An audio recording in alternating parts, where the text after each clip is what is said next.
ডিসেম্বরের শেষ, জানুয়ারি, এই সময়টা মানে পিকনিকের টাইম। শীতল বাতাসকে গায়ে মেখে মিষ্টি রোদে ঘুরে বেড়ানোর দিন।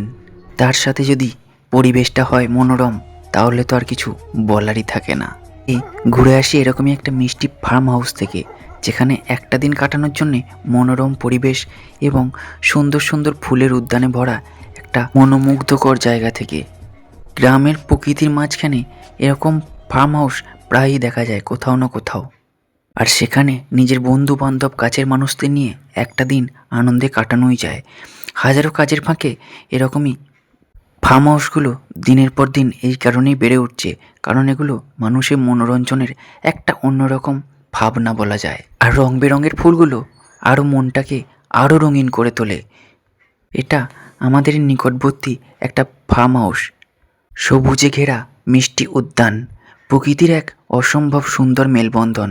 সঙ্গে আছে ব্যাম্বু কটেজ, যেখানে বসে বসে সকালের সূর্যকে গায়ে মেখে চায়ের কাপে চুমুক দিতে দিতে অনাবিল সুখে মনটা ভেসে যায়।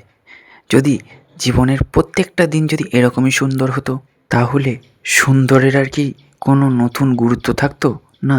সুন্দর জিনিসটাকে কেউ ভালোবাসতো। মন খোলা আনন্দে মনটাকে মুক্ত করে নিতে হাজারো টেনশনের ফাঁকে একদিন চলে আসা যায় এরকমই একটা সুন্দর ফার্ম হাউসে। এই ফার্ম হাউসে শুধু বড়দের নয়, শিশুদের জন্য থাকবে খেলার উদ্যান। তাহলে তার কোনো কথাই নেই। চলো এক ঝলক দেখেই নি সেই শিশুদের খেলার জায়গাটাও। আরও আরও ভিডিও নিয়ে আসবো আমার পরের ব্লগে। কেমন লাগলো জানিও।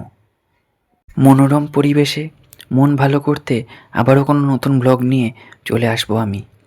আপাতত টাটা, দেখা হচ্ছে পরের কোনো ব্লগে।